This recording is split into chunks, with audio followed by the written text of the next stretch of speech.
Hello बच्चों, देखिए last video के अंदर हम लोगों ने बीआरएस का बेसिक पढ़ा था, बट बैंक रिकंसिलिएशन स्टेटमेंट का बेसिक हमने लास्ट वीडियो के अंदर पढ़ा था कि किस तरीके के बैलेंसेस होते हैं, कितने तरीके के अकाउंट्स होते हैं, वो सब हमने पढ़ा था। मैं भी डिस्क्रिप्शन के अंदर उसका लिंक डाल दूंगा, अगर आपने आज ही वीडियो देखी है तो आप उसको देख लो सबसे पहले, तभी आप यहाँ पर आना। अब देखते हैं आज हमें पढ़ना है बैंक रिकंसिलिएशन स्टेटमेंट का किस तरीके से क्वेश्चन होता है। अपना क्वेश्चन करना सीखते हैं, क्या क्या बेसिक क्वेश्चन है एक आपको करा देता हूँ ताकि आपके क्लियर हो जाएगा। ठीक है, सबसे पहले फॉर्मेट की बात करते हैं। फॉर्मेट बड़ा सिंपल तो आपको बनाना है, जो कि होगा पर्टिकुलर्स अमाउंट। देखिए दो तीन तरीके से फॉर्मेट आप बना सकते हो, आपकी बुक के अकॉर्डिंगली अगर बात करूं तो दो तीन तरीके से फॉर्मेट बनते हैं। एक होता है कि आप प्लस और माइनस आइटम्स का अलग अलग कॉलम दिखाते हैं। एक फॉर्मेट कहता है कि आप डिटेल्स और अमाउंट अलग अलग दिखाते हैं। मैं बड़ा सिंपल आपको सिखा रहा हूँ, जैसे पर्टिकुलर्स और अमाउंट आपको बड़े सिंपल तरीके से फॉर्मेट बनाना है। देखिए पर्टिकुलर्स और अमाउंट बड़ा सिंपल आपका फॉर्मेट है। अगर बात करें बैलेंसेस की, स्टार्टिंग की बात करें क्वेश्चन को स्टार्ट करने की, तो मैंने आपको कल सिखाया था कि चार तरीके के बैलेंसेस होते हैं। कौन से चार होते हैं? First, debit balance as per cash book. ठीक है, कौन सा था first? Debit balance as per cash book, जिसको favourable balance as per cash book भी बोला जाता था। सेकंड की बात करें, सेकंड होता था credit balance as per cash book, जिसको अनफेवरेबल या फिर overdraft balance as per cash book बोला जाता था। Third, credit balance as per passbook, जिसको favourable balance as per passbook बोला जाता था। और last, debit balance as per passbook, जिसको अनफेवरेबल या फिर overdraft balance as per passbook बोला जाता था। अब क्वेश्चन करने के लिए आपको सबसे पहले ये चेकआउट करना है कि कौन सा बैलेंस क्वेश्चन में गिवन है। ठीक है, चेकआउट सबसे पहले क्या करना है कि कौन सा बैलेंस क्वेश्चन के अंदर गिवन है। उन चारों में से जो भी बैलेंस क्वेश्चन में गिवन होगा उसको आप ऊपर पुट करेंगे क्वेश्चन को स्टार्ट करने के लिए। लेट्स सपोज आपको दिया हुआ है debit balance as per cash book. Balance जो आपको दिया हुआ है वो कौन सा है? Debit balance as per cash book. Cash book के अकॉर्डिंगली डेबिट बैलेंस, जिसको कौन सा बैलेंस भी बोलते हैं? Favourable balance. कौन सा बैलेंस बोलते हैं? Favourable balance as per cash book. क्यों? क्योंकि डेबिट जो है वो फेवरेबल होता है कैश बुक का, दैट मींस पॉजिटिव बैलेंस होता है। कौन सा बैलेंस होता है? पॉजिटिव बैलेंस होता है। तो इसकी जो वैल्यू होगी वो किस में आएगी? पॉजिटिव में आएगी। किस में आएगी? पॉजिटिव। वही अगर डेबिट की जगह यहाँ क्रेडिट वर्ड होता, credit balance as per cash book या फिर overdraft balance as per cash book होता, देन वो वैल्यू माइनस में आ जाती। किस में आती? माइनस में। ये बात याद रखना, अगर फेवरेबल बैलेंस दिया हुआ है whether it is of cash book और पासबुक, तो आपकी वैल्यू पॉजिटिव में आएगी। और अगर बैलेंस आपका अनफेवरेबल दिया हुआ है तो आपकी वैल्यू नेगेटिव में आएगी।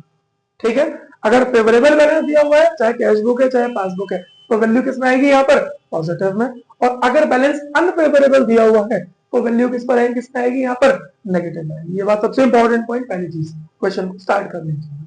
ठीक है, तो आपको debit balance as per cash book दिया हुआ है, दैट मींस फेवरेबल बैलेंस है, और फेवरेबल है तो किस में आएगा?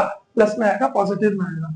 लेट्स सपोज 1 लाख रुपीज इसकी वैल्यू है, तो आपने प्लस में यानी कि पॉजिटिव बैलेंस लिख दिया, किसका? 1 लाख। क्लियर है इतनी बात? अब एक ही ट्रांजेक्शन लेकर चलते हैं। मैं आपको 3-4 कॉमन ट्रांजेक्शन बताता हूं जो पेपर के अंदर आ सकती है, आपकी जो कॉमन है, जो आपकी मोस्टली यूज होती है सेक्टर के अंदर। ठीक है, उन कॉमन ट्रांजेक्शन को हम देख लेते हैं। फर्स्ट आता है आपका check issued but not yet presented for payment. क्या कहता है? Check issued but not yet presented for payment. आपने चेक इशू कर दिया, आप मींस कस्टमर, आप मींस कस्टमर, कस्टमर ने चेक इशू कर दिया। अच्छा, कैसे पता चला आप कौन है, या कस्टमर है या बैंक है? ये बैलेंस देखना, किसका बैलेंस है, ये चेक करना कि बैलेंस किसका है। अगर बैलेंस कैश बुक का है, किसका है? कैश बुक का, तो आप अपने आप को क्या मानोगे? कस्टमर मानोगे। और अगर ये बैलेंस किसका है? पासबुक का है, फिर आप अपने आप को बैंक समझकर क्वेश्चन करोगे। ठीक है, इसी के साथ एक क्रक्स क्या निकल कर आया कि जो बैलेंस ऊपर दिया हुआ होगा, जिसका भी बैलेंस ऊपर दिया हुआ होगा, उसी को हम एडिट कर सकते हैं, चेंज कर सकते हैं, बाकी दूसरे को हमें सही समझना है। यहाँ पर अगर मुझे कैश बुक का बैलेंस दिया हुआ है तो मैं कैश बुक के अंदर ही एडिटिंग कर सकता हूँ, चेंज कर सकता हूँ। कैश बुक के बैलेंस को ही मैं सिर्फ चेंज कर सकता हूँ क्योंकि मुझे कैश बुक का बैलेंस गिवन है। ठीक है, पासबुक को क्या समझेंगे कि वो बिल्कुल ठीक है। क्या समझकर चलना है कि पासबुक बिल्कुल ठीक है। और अगर लेट सपोज है पासबुक बैलेंस गिवन होता तो हम क्या मानते कि हमें जो चेंजेस करने हैं वो किसमें करने हैं, पासबुक में करने हैं। जो बैलेंस आपको ऊपर गिवन होगा उसी में ही आप चेंजेस करोगे। अगर ऊपर पासबुक का बैलेंस गिवन है तो पासबुक में ही चेंजेस करने हैं और कैश बुक को बिल्कुल ठीक समझना है, ठीक है। और अगर ऊपर कैश बुक का है तो कैश बुक में चेंजेस करने हैं, पासबुक को ठीक समझना। अब यहाँ अगर बात करूं मेरे क्वेश्चन में तो आपको बैलेंस किसका गिवन है, कैश बुक का, तो आप चेंजेस भी किसके अंदर करोगे, कैश बुक के अंदर ही चेंजेस करेंगे, यानी कि पासबुक को बिल्कुल ठीक समझेंगे, ठीक है।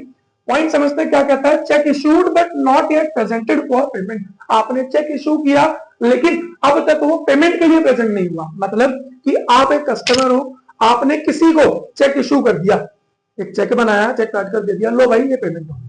तो जैसे ही आपने चेक इशू किया होगा वैसे ही तुरंत आपने अपनी कैश बुक में उसको पेमेंट दिखा दिया होगा, और पेमेंट दिखाया होगा तो अपनी कैश बुक में उसको क्या किया होगा, माइनस। जैसे ही चेक इशू किया तुरंत उसे आपने अपनी कैश बुक के अंदर क्या कर दिया होगा, माइनस किया होगा, ठीक है बच्चों। अब जैसे ही आपने अपनी कैश बुक में माइनस कर दिया तो उसका इफेक्ट बढ़ गया आपके बैलेंस के ऊपर। बट अभी तक वो बैंक में प्रेजेंट नहीं हुआ पेमेंट के लिए, वो चेक पेमेंट के लिए अभी तक भी बैंक में नहीं पहुंचा। और जब कोई चेक आपके पास से तो चला गया, आपने तो माइनस कर दिया, लेकिन जब तक वो बैंक में नहीं पहुंचा तो क्या बैंक वालों को सपने थोड़ी ना आ रहे हैं कि आपने चेक काट दिया। उनका बैलेंस कब तक कम नहीं होगा, जब तक कि वो चेक बैंक में पहुंच ना जाए। जिस दिन वो चेक बैंक में पहुंचेगा पेमेंट के लिए और बैंक से क्लियर होगा, क्लियर होने के बाद तब जाकर आपके पासबुक में से वो बैलेंस डिडक्ट होगा। सीधी बात है। अब केस क्या है कि चेक इशू तो हो गया, कैश बुक में से माइनस हो गया, बट अब तक भी बैंक में नहीं पहुंचा पेमेंट के लिए, तो बैंक में से माइनस नहीं हुआ, मतलब पासबुक में से माइनस नहीं। लेट करते हैं, देखो एक साइड कैश बुक, एक साइड पासबुक। कैश बुक तो क्या हुई आपकी, कम हो गई क्योंकि आपने माइनस कर लिया, but passbook as it is वही है। पासबुक में अब तक भी कोई चेंज नहीं हुआ है। अब आप इसे ठीक करने के लिए यहां देखो कौन सा बैलेंस गिवन है, कैश बुक, तो किसमें चेंज कर सकते हो, कैश बुक में चेंज कर सकते हो, यानी कि इस पासबुक को आप छेड़ ही नहीं सकते, ये पासबुक बिल्कुल ठीक है। आप किसमें चेंज कर सकते हो, इस कैश बुक में, ठीक है। अब कैश बुक अगर डाउन है तो क्या करें ताकि पासबुक के इक्वल आ जाए, इसे आप कर दो, आप कर दो मीन्स प्लस। बात समझो कि कैश बुक में पहले से माइनस हुआ हुआ बैलेंस जो आपने चेक इशू कर दिया, कैश बुक में से ऑलरेडी माइनस है, बट पासबुक में वैसे इट नहीं का वही है। अब ठीक करना है कैश बुक में, तो क्या करें इसमें, इसको क्या कर दो, अप कर दो, क्या कर दो, इसको अप कर दो, यानी कि बढ़ा दो, यानी कि प्लस कर। क्लियर हुई मेरी बात। क्या कर देंगे कैश बुक के अंदर, इसको प्लस कर देंगे ताकि बैलेंसेस क्या हो सके, मैच हो सके, क्या हो सके, बैलेंसेस मैच हो सके। तो इसको हम इसके अंदर क्या करेंगे, कैश बुक के अंदर प्लस, तो क्या कर देंगे, प्लस, प्लस का साइन लगाया और इतनी वैल्यू आप यहां कर देंगे ऐड। लेट सपोज 25,000 रुपीज का वो चेक था, 25,000 रुपीज यहाँ पर क्या हो जाएंगे, प्लस हो जाएंगे, क्या हो जाएंगे, प्लस हो जाएंगे। क्लियर है मेरी बात है पक्का। एक और नेक्स्ट ट्रांजेक्शन करते हैं बेटा, check deposited but not yet cleared. क्या कहता है, check deposited but not yet cleared. आपने क्या किया, बैंक में चेक डिपॉजिट कर दिया, आप कस्टमर हो, आपने कोई चेक बैंक में डिपॉजिट किया, आपको किसी से चेक मिला था, वो चेक उसने जैसे आपको दिया, आप बैंक गए, आपने बैंक में जाकर वो चेक अपना डिपॉजिट कर दिया। जब बैंक में आपने जैसे डिपॉजिट किया, आपने क्या लेट कर लिया अपने अंदर कि मेरा तो बैलेंस बढ़ गया। क्या लेट किया कि जैसे ही मैंने बैंक में चेक डाला तुरंत मेरा बैलेंस क्या हो गया, बढ़ गया, इंक्रीज हो गया।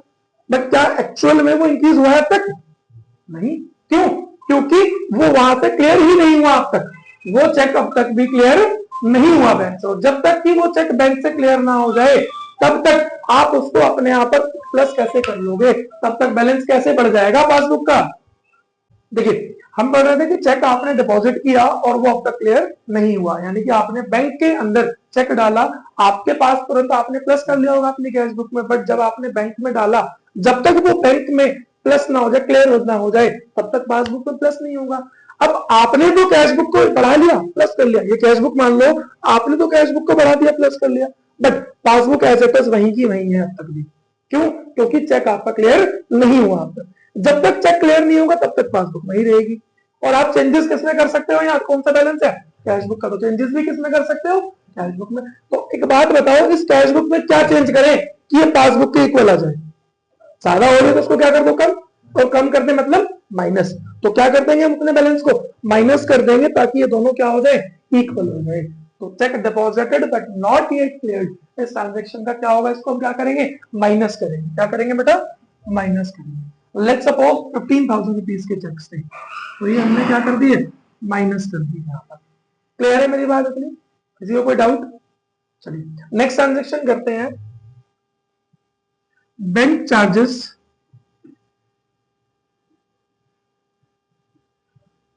Directly debited by bank.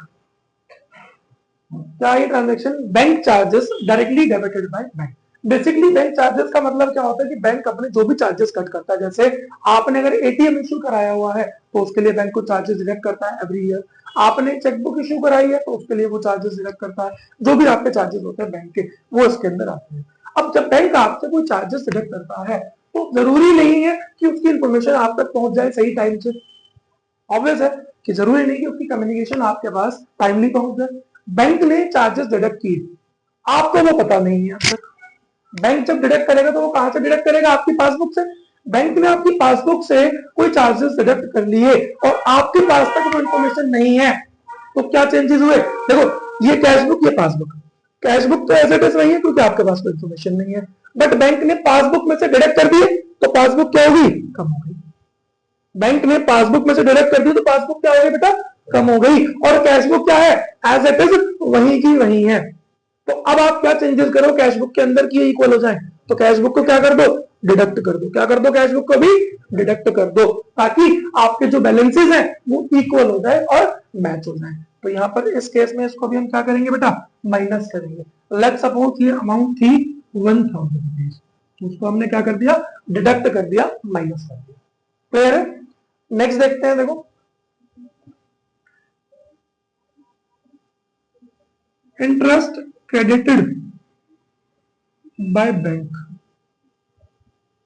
Bank ने इंटरेस्ट क्रेडिट किया, बैंक ने आपके अकाउंट में आपको इंटरेस्ट दिया। बैंक क्या करता है? एवरी ईयर आपका जो बैलेंस मेंटेन्ड है बैंक के अंदर, उस बैलेंस के ऊपर कुछ इंटरेस्ट डाल देता है, आपके अकाउंट में इंटरेस्ट देता है आपको। तो बैंक ने क्या किया? कुछ इंटरेस्ट आपके अकाउंट में क्रेडिट किया, यानी कि प्लस किया, बट आपके पास तक उसकी इंफॉर्मेशन अब तक नहीं है। अब ये कैशबुक, ये पासबुक, कैशबुक में तो कोई चेंजेस नहीं होंगे क्योंकि आपके पास कोई इंफॉर्मेशन नहीं है, बट बैंक ने क्या किया? कोई इंटरेस्ट डाला तो वो पासबुक में क्या कर दिया होगा? प्लस कर दिया होगा। बैंक ने क्या किया होगा? पासबुक के अंदर उसको प्लस कर दिया होगा। तो पासबुक तो क्या हो गई? इंक्रीज हो गई। क्या हो गई? पासबुक इंक्रीज हो गई। और कैशबुक एज इट इज नहीं है, कैशबुक आज भी एज इट इज वही। पासबुक बढ़ गई, कैशबुक वही है। बताओ कैशबुक के अंदर क्या चेंजेस करें कि दोनों इक्वल हो सके? तो क्या चेंजेस होंगे? कैशबुक को भी क्या कर दो? आप प्लस कर दो। क्या कर दो? कैशबुक को भी प्लस कर दो, ताकि दोनों क्या हो सके? इक्वल हो सके। तो इसका क्या ट्रीटमेंट होगा? इसको आप क्या करेंगे? प्लस करेंगे। और लेट्स सपोज ये वैल्यू है कितनी? 2,000 रुपीज, तो 2,000 आप क्या करेंगे? प्लस करेंगे। क्लियर है मेरी बात? अब देखो ये चार ट्रांजेक्शन इतनी कॉमन ट्रांजेक्शन हैं कि ऐसे ही सेम ट्रांजेक्शन आपके एग्जाम में आने के चांसेस होते हैं। बस डिफरेंस क्या होगा? लैंग्वेज डिफर कर जाएगी। क्या कर जाएगी? लैंग्वेज आपकी डिफर कर जाएगी। होगा सब कुछ एज इट इज यही आपका। ठीक है, टोटल करते हैं एक बार इसका। 1,25,000 माइनस 15, 1,10,000 माइनस 1, 1,09,000 प्लस 2, 1,11,000 रुपीज आपका टोटल आया। इस टोटल को किस नाम से लिखेंगे? देखो जो 1,11,000 रुपीज आपका टोटल आया, ये आएगा credit balance as per passbook.